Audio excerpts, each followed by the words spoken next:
You didn't escape, you upgraded your cage. And the strange part is, it didn't feel like a mistake. It felt like progress. More income, more options, more control. That's what you were promised, so you pushed harder. You learned new skills. You chased better opportunities. And it worked. Your life improved, on the surface. But something underneath didn't, because at some point, the pressure didn't go away. It shifted. It got heavier, quieter, harder to explain. You stopped worrying about survival and started worrying about maintenance, about keeping what you now have, about not losing your new standard, about protecting an identity you didn't even realize you adopted. And that's where it begins, the part no one teaches. You were taught earning more would free you. No one told you it would trap you. Earning more doesn't remove pressure, it upgrades it. Because money doesn't just change your lifestyle, it changes what you feel responsible for. At first, you think more money means more freedom. But what it actually does is give you more to manage. More subscriptions, more commitments, more expectations. And slowly, your life becomes less about what you want and more about what you have to sustain. You don't notice it immediately, because the upgrades feel good. A better apartment, a nicer car, more convenience. It all feels like you're moving forward, but every upgrade comes with a quiet condition. Now you have to keep this, and that condition doesn't go away. It multiplies. And the dangerous part is that none of this feels forced. It feels normal.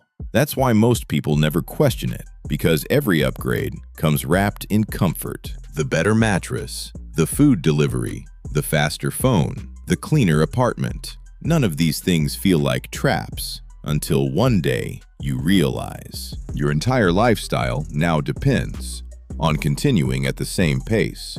You can't slow down anymore, not emotionally, not financially, not socially, because now other people recognize you through the version you've built. And maintaining that version quietly becomes your full-time job. That's when success stops feeling like freedom and starts feeling like maintenance. You start organizing your life around what you have to maintain instead of what you actually want. You start thinking in reverse, not what do I want to do, but what can I afford to stop doing? And that question is where freedom quietly disappears. You're not chasing money anymore. You're maintaining pressure. Most people feel this, they just don't say it, because once your lifestyle expands, your flexibility contracts. Here's the part most people never notice. Nothing changed overnight. It tightened slowly, so slowly you didn't question it. You can't take risks the same way. You can't walk away as easily.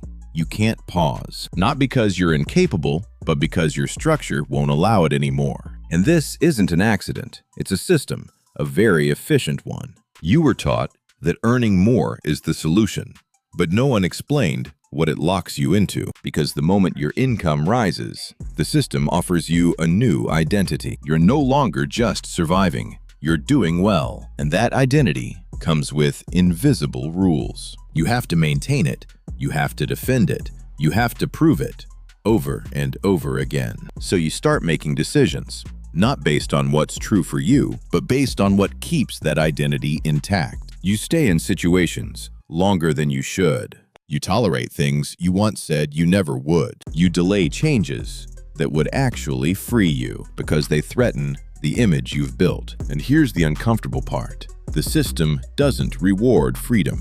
It rewards participation. The more you earn, the more valuable you become to the system. And the more valuable you become, the harder it is to step away, because now you're not just working for money, you're working to sustain a version of yourself, a version that has bills, a version that has expectations, a version that other people recognize. And losing that version feels like going backwards, even if it's actually moving forward. There's a moment most people experience, but never fully understand. It's subtle.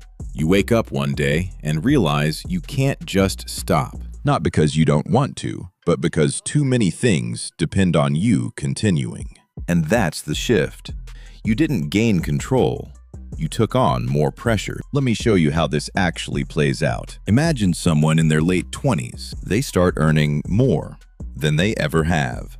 Finally, they move into a better place, upgrade their lifestyle, start living the life they once imagined. At first, everything feels aligned, but over time, their fixed costs increase. Rent is higher, car payments kick in, subscriptions stack up, social expectations rise. They start surrounding themselves with a new standard, and without realizing it, their baseline changes. Now going back doesn't feel neutral. It feels like failure, even if it's the smarter option. So they keep going. They take on more responsibility, work longer hours, accept more stress, because stepping back is no longer just financial.